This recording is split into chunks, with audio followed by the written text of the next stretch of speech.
धन्यवाद सभापति महोदय। कोविड और कोविड से जुड़े हुए विशेष मुद्दों पर आज इस चर्चा में भाग लेने का मुझे सौभाग्य प्राप्त हुआ है, लेकिन दुर्भाग्य की बात है कि इस महत्वपूर्ण चर्चा में शामिल होने के लिए सरकार से जो प्राथमिकता दिखानी चाहिए थी वो दिखाई दे नहीं रही। अभी कोरम के घंटी बजानी पड़ी, तब जाके सत्ता पक्ष के सांसद इस विशेष चर्चा में भाग लेने के लिए आए हैं। इससे साफ साफ जाहिर होता है कि सरकार आज इस विषय को लेकर कितनी गंभीर है। भारत के 130 करोड़ आबादी के लिए कोविड सिर्फ एक महामारी या सिर्फ एक आंकड़ा नहीं है, ये आज हमारे जीवन का एक हिस्सा बन चुका है। भारत के हर नागरिक ने किसी न किसी प्रकार से कोविड को अपने जीवन में महसूस किया है, अनुभव किया है। और जब मैं उन पीड़ित परिवार के बारे में सोचता हूं तो मुझे अत्यंत दुख होता है जब मैं बच्चों के बारे में सोचता हूं। वे बच्चे जिन्होंने आज कोविड महामारी के कारण अपने माता या पिता को खोया है या दोनों को खोया है। National commission for protection of child rights कहती है कि लगभग ऐसे 3620 बच्चे हैं जो आज देश में अनाथ हैं। लगभग 26,000 बच्चे ऐसे हैं जिन्होंने किसी एक माता या पिता को खोया है। कोई शब्द नहीं है जो इन बच्चों के गम को मिटा सके। मैं बस ईश्वर से प्रार्थना करता हूं कि वे इन बच्चे की संरक्षण करें और आने वाले समय को सामना करने की ताकत प्रदान करें। हम सभी को चिंता होती है जब हम अखबार में पढ़ते हैं कि खुद की घरों में लॉकडाउन के दौरान महिलाओं और बच्चों का शोषण हुआ है। आज क्या सरकार के पास वो ब्यौरा है? क्या ministry of women and child के पास वो ब्यौरा है कि उनके हेल्पलाइन पर कितने बेबस बच्चों ने फोन किया, कितने बेबस महिलाओं ने फोन किया, किस प्रकार की सहायता उनको दी गई? क्योंकि ये तो सार्वजनिक मामला है। सभी कहते हैं, सभी विशेषज्ञ ये कहते हैं कि शोषण बढ़ा है लॉकडाउन के कारण। लेकिन आपकी सरकार से आज हम मांग करते हैं कि आप स्पष्टीकरण दें कि कितने ऐसे परिवारों के आप पहुंच पाए हैं।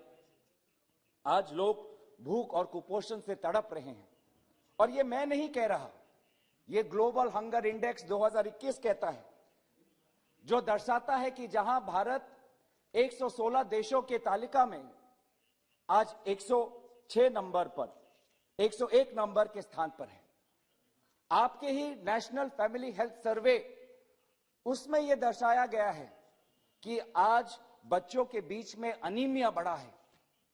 आज एक्सट्रीम वेस्टिंग जो एक कुपोषण का एक फैक्टर है वो आज बढ़ा है। तो मुझे बहुत आश्चर्य हुआ कि जब सत्ता पक्ष के आदरणीय सदस्यगण ने कहा कि भूख नहीं है, कुपोषण नहीं है, लेकिन आपके ही सरकारी तथ्य इसके विपरीत है। मैं आज चाहूंगा कि आज ministry of health and women and child इसमें बताएं कि कुपोषण की वास्तविक स्थिति क्या है, अनीमिया की वास्तविक स्थिति क्या है। और शायद समाज के ऐसे भी कुछ वर्ग हैं जिनको हमने पूरी तरीके से नजरअंदाज कर दिया है।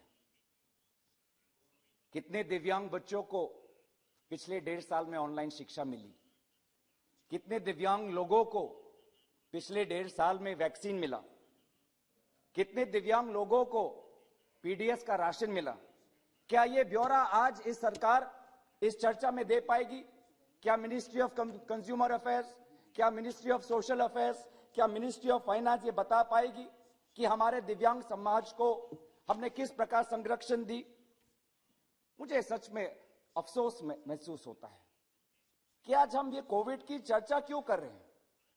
कोविड की चर्चा लोकसभा में इसलिए कर रहे हैं क्योंकि हमने अपने अपने गांवों में कोविड महामारी की पीड़ा हमने खुद देखी है, अपने घरों में देखी है।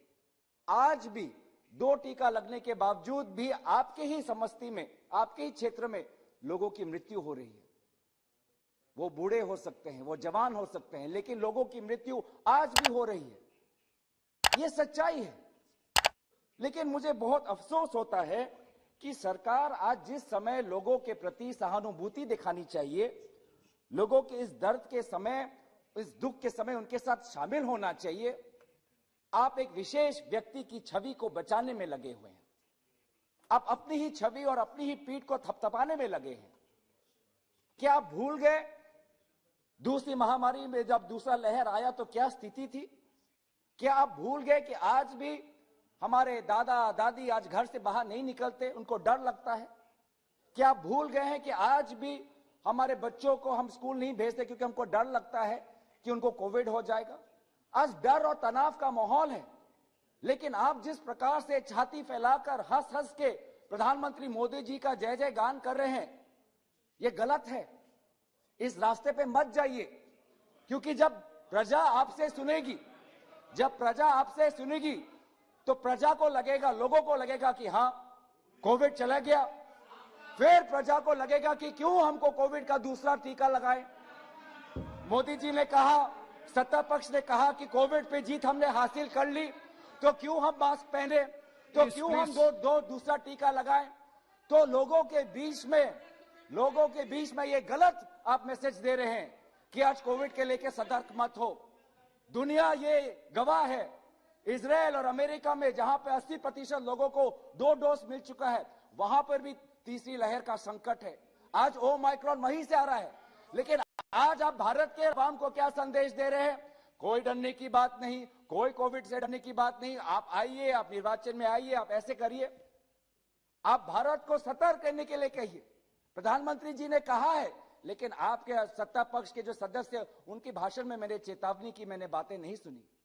तो मैं आपसे ही आदर करता हूं कि प्रधानमंत्री मोदी जी ने जिस प्रकार से सतर्कता के लिए सबको आह्वान किया है, आप भी अपने भाषण में वो सतर्कता आप लोगों से गुजारिश करिए।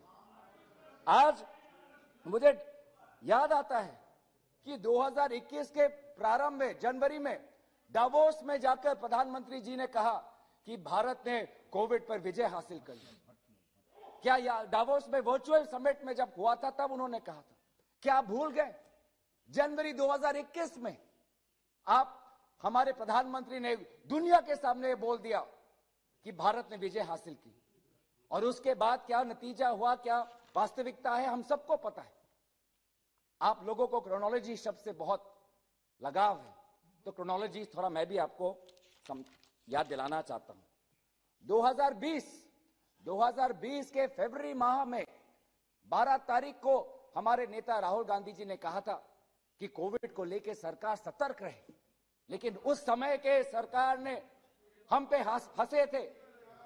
और उस समय भी आपने यही कहा कि क्या कह रही है कांग्रेस पार्टी, क्या कह रही है राहुल गांधी जी, बेवजूदा की बातें कर रही है, बेवजूदा की बातें कर रहे हैं। और वही बातें आज सच साबित हुई, उन्हीं की बातें सच साबित हुई। मैं क्रोनोलॉजी पे आता हूं, जब 2020 के सितंबर में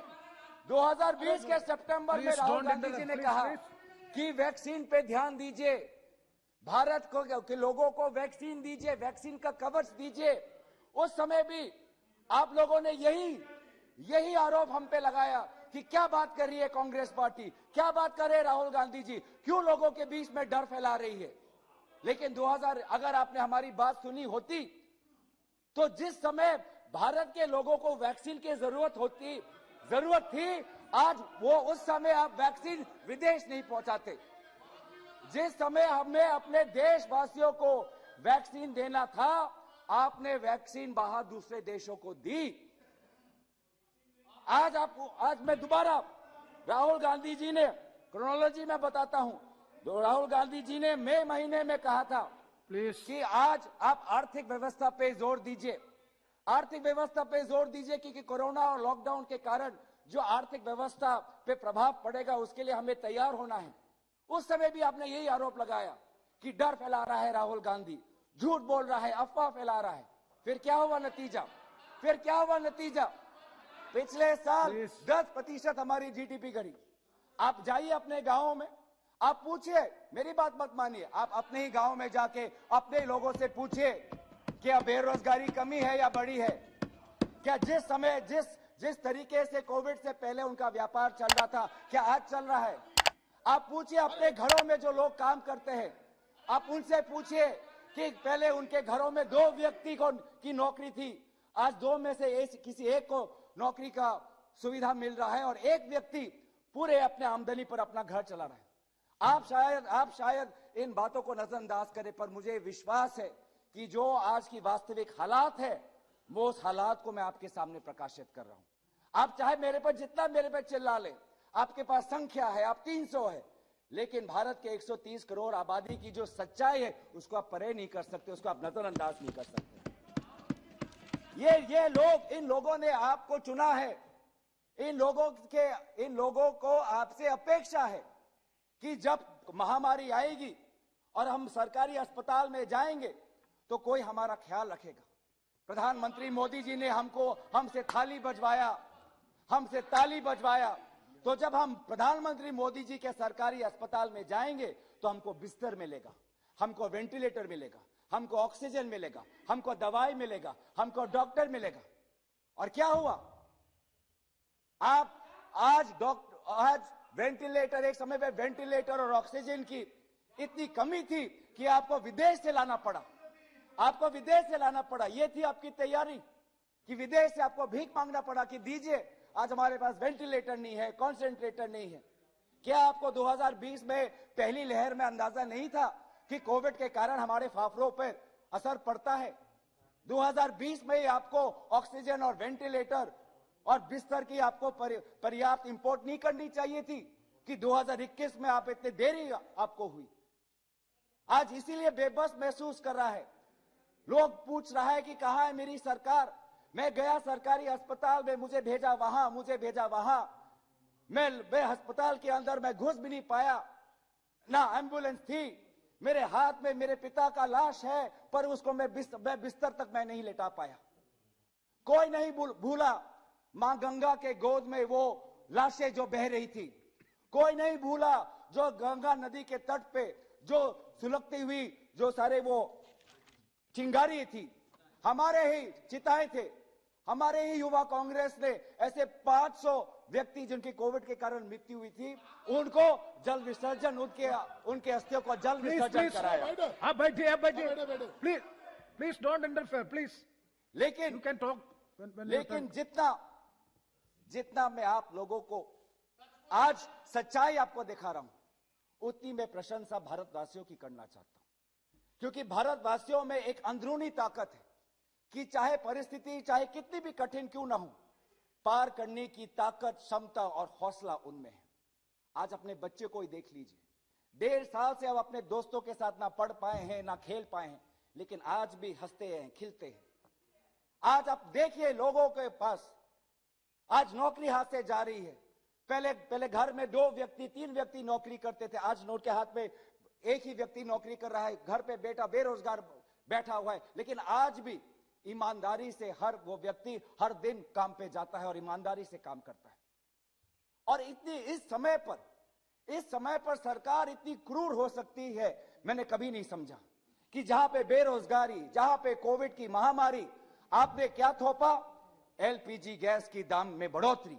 आपने क्या थोपा? पेट्रोल और डीजल के दाम में बढ़ोतरी। आपने क्या थोपा? केरोसिन के दाम में बढ़ोतरी।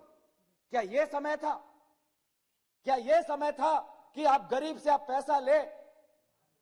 क्या यह समय था कि आप गरीब से आप पैसा लेकर और फिर यह तर्क दे कि हमने वैक्सीन दिया? अरे अगर आपके पास पैसों की इतनी अभाव थी तो बड़े बड़े कंपनी के मालिक से लो, जिनको आपने कॉर्पोरेट टैक्स में कितने प्रतिशत उनको माफ कर दिया। अगर सरकार के पास पैसे नहीं थे तो वह बड़े बड़े अरबपतियों से लेते, जिसका कर्जा आपने पब्लिक सेक्टर बैंक में आपने माफ किया। लेकिन पैसा आपने किससे लिया? पैसा लिया अपने किसान से, श्रमिक से, बेरोजगार परिवारों से। पेट्रोल और डीजल के पैसे में आपने बढ़ोतरी कर आपने अपनी जो कोविड की वैक्सीन है वो ये तर्क दिया कि हमने कोविड की वैक्सीन खरीदी। आज ये है स्थिति। आज सचमुच मुझे आश्चर्य होता है कि आज वेंटिलेटर को लेकर आज काला बाजार चल रहा है। वेंटिलेटर को लेके आज पीएम केयर्स को फंड को वेंटिलेटर्स को लेकर हमारे शिवसेना के आदरणीय सदस्य ने कहा ही है। गुजरात में हमने देखा है कि वेंटिलेटर्स को लेकर कैसे लोगों के बीच में आज एक तनाव है, एक शंका है। क्या करेंगे आप? क्या करेंगे आप उन लोगों पर? क्या कानूनी व्यवस्था लेंगे उन लोगों पर जिन्होंने वेंटिलेटर्स को लेकर, दवाई को लेकर उन्होंने घोटाला किया है? कहां है आपकी निष्ठुर, आपकी व्यवहार? मैं मांग करता हूं, आप बताइए। आज आप बताइए कि आप गरीब से आप पैसा लेते हैं, लेकिन सेंट्रल विस्तार में आपके पास पैसे खर्च करने के लिए पैसे हैं, उसके लिए पैसे हैं, लेकिन गरीब को जो आज आर्थिक मदद मांग रहा है आपसे, गरीब आपसे कह रहा है कि सरकार मेरी बात सुनो। आज मेरे घर में बेरोजगारी बढ़ी है, मेरे पिता जो नौकरी करते थे आज उनकी वो चले गए, वो गुजर गए हैं। मेरा बेटा जो नौकरी करता है वो गुजर गया है। आपने मेरे पे पेट्रोल और एलपीजी गैस के दाम बढ़ा दिए हैं। मैं तब भी झेल रहा हूं, जूझ रहा हूं, जी रहा हूं, संभाल रहा हूं अपने घर को, अपनी जिंदगी को, लेकिन थोड़ी तो मदद करो, थोड़ी तो मदद करो। लाखों के रुपए मैंने खर्च किए अस्पताल के बिल में, पैसे नहीं है चिता में आग लगाने के लिए, थोड़ी तो मदद करो। यही तो मांग हमारे दल के नेता राहुल गांधी जी कह रहे हैं कि जिन परिवारों में कोविड के कारण किसी की मृत्यु हुई, क्या सरकार उनके पास देने के लिए क्या 4 लाख भी नहीं है आपके पास? क्या 4 लाख भी आप दे नहीं सकते? और यह घोषणा किसकी थी? यह घोषणा आपकी थी। आपने ही पहले कहा था कि नेशनल डिजास्टर मैनेजमेंट एक्ट के तहत हम लोगों को आर्थिक हम मदद करेंगे, और 4 लाख का आंकड़ा आपने ही लाया। और फिर आपने देखा कि क्यों कि ये किसी तरीके से आपके जो आर्थिक आपके जो कैलकुलेशन है उसमें नहीं फिट होते, तो आपने उसको घटाकर 50,000 कर दिया। अरे आपके पास पैसे की इतनी कमी है तो कॉर्पोरेट पे टैक्स बढ़ाइए, गरीब पे क्यों टैक्स लगा रहे हैं आप? पेट्रोल का टैक्स, डीजल का टैक्स, जीएसटी का टैक्स, यही मांग है। क्या ये मांग जायज नहीं? क्या ये मांग जायज नहीं कि बेरोजगारी और मूल्य वृद्धि इन्फ्लेशन के दौरान, कोविड के महामारी के दौरान चिकित्सा जिसमें नहीं मिल रही, आज लोग आपके हाथ फैलाकर, झोला फैलाकर आपसे मदद मांग रहे हैं, और इन्हीं लोगों को नेतृत्व और इन्हीं लोगों के मांग आज राहुल गांधी जी आपके समक्ष रख रहे हैं। क्या गलत किया हमने? क्या इस पे भी हम पे आरोप लगाएंगे आप? क्या इस पे भी हमने कुछ गलत किया है? आज सरकार हमें स्पष्ट रूप से बताए कि वास्तविक सच्चाई क्या है। डरिए मत, लेकिन यह तो बताए कि कोविड के कारण आज कितने लोगों की मृत्यु हुई है। क्योंकि अस्पताल में दिखाया जाता है कि कोविड के कारण मृत्यु हुई है, डेथ सर्टिफिकेट में लिखा होता है, और लेकिन जब वहां पे शमशान में जाते हैं तब तो बदल दिया जाता है। आज आपके ही नेशनल फैमिली हेल्थ सर्वे के पोर्टल, और मंत्री महोदय यहां पे है, आपके ही नेशनल फैमिली हेल्थ पोर्टल में HMIS का जो सिस्टम है उसमें 2021 के महीने में, 2021 के मई महीने का आप निकाल लीजिए आंकड़ा, और 2021 के मई महीने में जो लोगों की मृत्यु की तादाद की जो संख्या आपके पोर्टल पे है, वो पिछले साल के मई महीने से 3 लाख ज्यादा है। 3 लाख ज्यादा है। ये प्रमाण करता है कि आज भारत सरकार कोविड की जो के कारण जो वास्तविक मृत्यु की आंकड़ा है वो हमको नहीं पता चल रहा। ये सब लोग कह रहे हैं कि आप क्यों एक डाटा ऑडिट करिए, लोगों को सच्चाई पता होनी चाहिए, लोगों को ये शांति मिलनी चाहिए कि हाँ मुझे पता है कि मेरे परिवार में किसी एक सदस्य का कोविड के कारण मृत्यु हुई है, लेकिन ये सच्चाई की शांति भी आप नहीं देना चाहते। आपने अपने HMIS पोर्टल में लिखा है कि नहीं, कोविड के कारण मृत्यु नहीं हुई है, बुखार के कारण हुई है, सर्दी के कारण हुई है, अनजाने की कोई विषय है, अनजाना कोई कारण है, उसके कारण हुई है मृत्यु। क्या सच जानने की भी आज अधिकार क्या भारत के आवाम के पास नहीं है? सच्चाई तो मांग करी है आपसे। आप बताएं आज मैं ये नहीं बोलता कि ये सिर्फ केंद्र सरकार में, हर राज्य सरकार को करना है। इसमें केंद्र सरकार, राज्य सरकारों को मिल बैठकर काम करना है। आपकी तरफ से गाइडलाइंस आनी चाहिए, और शायद आपने गाइडलाइंस दिए भी हैं कि डेथ को किस प्रकार से हमको रिकॉर्ड करना है, पर उस गाइडलाइंस में इंप्लीमेंटेशन क्या हुआ है?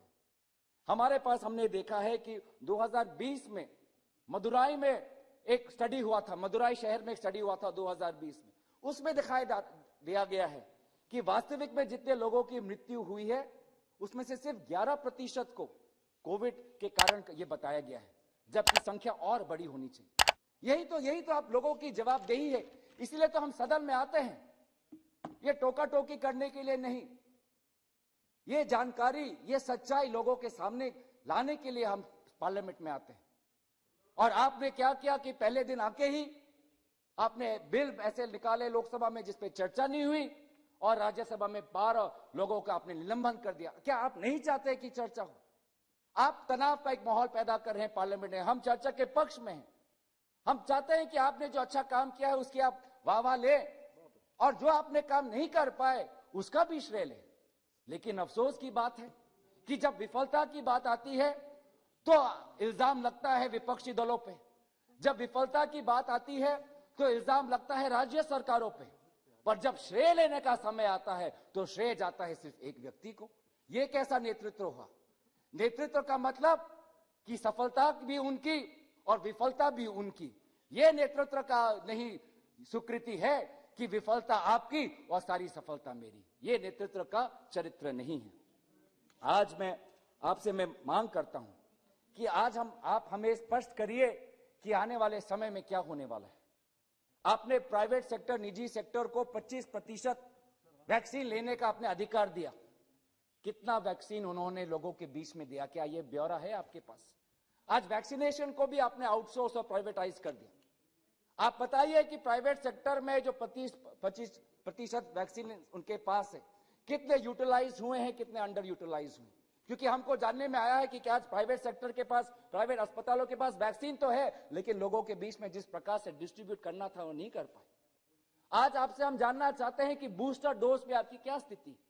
बहुत से हमारे वृद्ध, हमारे दादा दादी, नाना नानी हैं जिन्होंने 2 डोज ले लिए हैं, पर उनको और हम अधिक संरक्षण देना चाहते हैं, उसको हम बूस्टर डोज देना चाहते हैं। कहां है आपकी बूस्टर डोज पे पॉलिसी? आज विभिन्न देशों में 18 से आयु से कम वर्ष के बच्चों को वैक्सीन मिल रहा है। हमारे बच्चों को कब वैक्सीन मिलेगा? आज अपने जनसंख्या को लेकर आप बड़ी बड़ी बातें तो करते हैं, लेकिन सर ये वैक्सीन सिर्फ 18 वर्ष और से ऊपर के लोगों को मिला है। 18 वर्ष के कम के लोगों को क्या हुआ? कब मिलेगा उनको वैक्सीन? ये हम जानना चाहते हैं। हम जानना चाहते हैं कि आप कोविशील्ड के बीच में जो ये 3 महीने का गैप है, इसको आप क्यों नहीं कम करते? जब थर्ड वेव आ सकता है, जब नया वेरिएंट आ सकता है, आज ओमाइक्रॉन है, कल कोई और होगा, तो क्यों आप लोगों को डबल डोज के लिए जल्द से जल्द को डबल डोज मिले, उनके जो बीच में कोविशील्ड की जो वैक्सीनेशन गैप है इसको क्यों नहीं कम करते? क्योंकि दूसरे देश में तो 2 महीने का है, लेकिन भारत में 3 महीने का, जिससे कि क्या होता है कि जो वैक्सीन की सुरक्षा कवच लोगों को मिलनी चाहिए उनको जल्द से जल्द नहीं मिलती। और वैक्सीन को लेके मैं अच्छा लगता है, मुझे भी अच्छा लगता है कि जब मैं कोविन का पोर्टल देखता हूं कि आज 17 सितंबर को प्रधानमंत्री जी के जन्मदिन पर 2.5 करोड़ लोगों को टीकाकरण लगता है।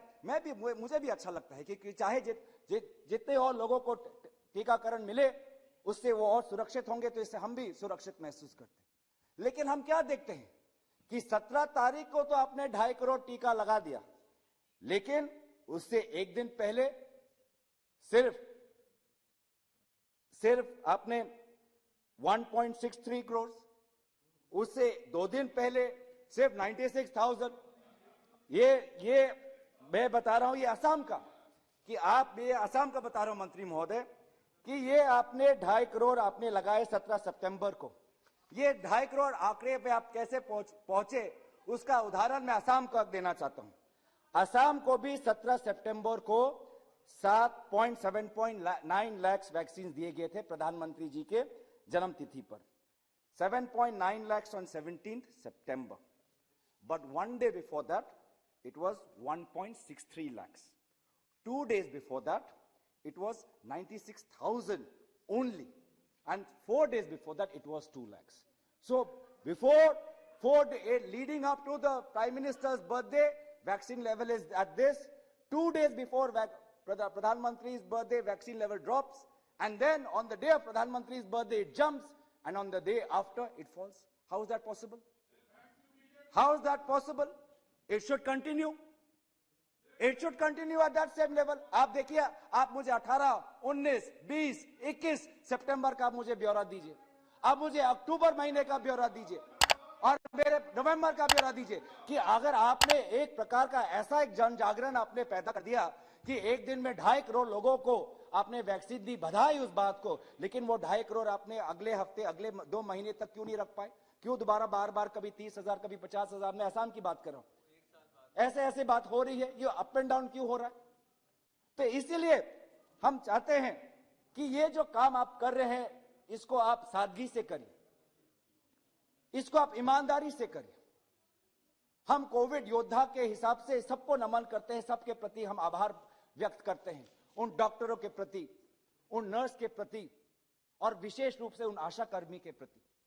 वो आशा कर्मी आज उनके पास घर का पैसा नहीं है, लेकिन वो साइकिल चला के खुद या चल चल के घर घर में जाके आज वो वैक्सीन की टीका लगा रही है। गौरव जी, वैक्सीन का टीका 2 मिनट ओके, वैक्सीन का टीका लगा रही है, लेकिन आज क्या उनको जो उनका वेतन है मिल रहा है?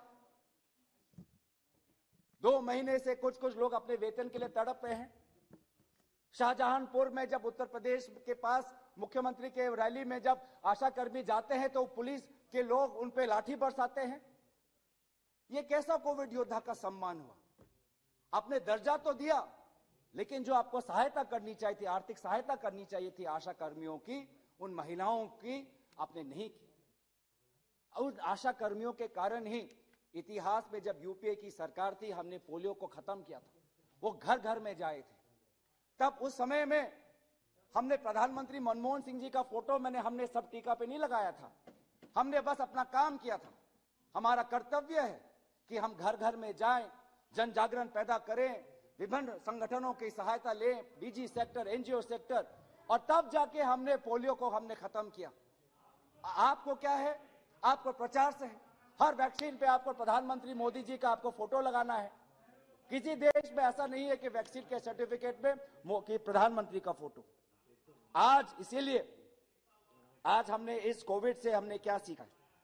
इस कोविड से हमने सीखा है कि आज हमको अपनी अर्थव्यवस्था पे जोर देना है, क्योंकि ये वास्तविक सच्चाई है कि पिछले 1.5 साल में, अभी ये जो आप जीएसटी की बात कर रहे हैं, जीएसटी बड़ा है 1 लाख करोड़, पर आप ये बताइए कि भारत में 80% इनफॉर्मल सेक्टर में है। वो आज इनफॉर्मल सेक्टर की आप खुद अपने कॉन्स्टिट्यूएंसी में जाके पूछे कि उन इनफॉर्मल सेक्टर का क्या हाल है। आज एक ऐसी रिकवरी हुई है, ऐसी एक आर्थिक रिकवरी हुई है जहां पे अमीर और अमीर हो गया है और गरीब हो गया है। इस अंतर को हमको खत्म करना है, इस अंतर को हमको कम करना है। धर्म जरूरी है, लेकिन धर्म के साथ साथ हमको इंसानियत दिखानी है। आज इस महामारी के समय हमको एकजुट होना है। देशवासियों की सेवा में हम सब है, हम आपके साथ हैं। जहां जहां हमारी राजनीतिक सरकार है वो आपके साथ है, जहां जहां हमारे सरकार नहीं है हमारे दल आपके साथ है। हमारे युवा लोगों ने, युवा कांग्रेस ने दिल्ली में, जहां पे हमारी सरकार नहीं है, जगह जगह घरों घरों में जाके उन्होंने लोगों की मदद की है। और ये आप माने ना माने, लेकिन सब मानते हैं। इसीलिए मैं चाहता हूं कि आप जो आज की तारीख में जो हमको क्या सीखना चाहिए कि आज भी हमारे अस्पतालों में जो प्राइमरी हेल्थ सेंटर है, पर्याप्त डॉक्टर नहीं है, बिस्तर नहीं, ऑक्सीजन बड़े बड़े सिलेंडर्स नहीं है, उसको हमको अपने हेल्थ सेक्टर में इंप्रूव करना है। हमको क्या सिखाई मिली है कि आज बहुत से बच्चे स्कूल से ड्रॉप आउट हुए हैं। आज वो धीरे धीरे स्कूल में जा रहे हैं, लेकिन पिछले 1.5 वर्ष से वो स्कूल ढंग से नहीं कर पाए क्योंकि उनके घर में स्मार्टफोन था ही नहीं। तो ये जो वो उनके परवरिश में जो खामियां हुई है, जो कमी उत्पन्न हुआ है, उस कमी को हम कैसे पूरा करें। हमको आज कोशिश करना है कि आज जो आर्थिक आज जो हम दबाव हम अपने गरीब पे डाल रहे हैं, उस दबाव को कम करें। पेट्रोल का प्राइस कम करें, डीजल का प्राइस कम करें, एलपीजी का प्राइस कम करें, सब्जियों और विभिन्न खाद्य के पदार्थों का प्राइस हम कम करें। आज उनकी मदद की, भारत के लोगों की मदद की, हाँ, समय आ चुका है। समय आ चुका है कि भारत के लोगों की हम सच्चाई दें कि कितने लोगों की वास्तविक आज कोविड के कारण मृत्यु हुई है। समय आ चुका है कि आज भारत के लोगों को हम वो 4 लाख का एक आर्थिक हम सहायता उनको आगे दें। सभापति महोदय, आप प्रचार करिए, सरकार से मैं कभी नहीं कहता कि आप प्रचार ना करें, लेकिन प्रचार सच के बूते पे होना चाहिए, झूठ के बलबूते पे नहीं। इन्हीं मैं शब्दों के साथ मैं अपनी बातें रखता हूं। धन्यवाद। धन्यवाद।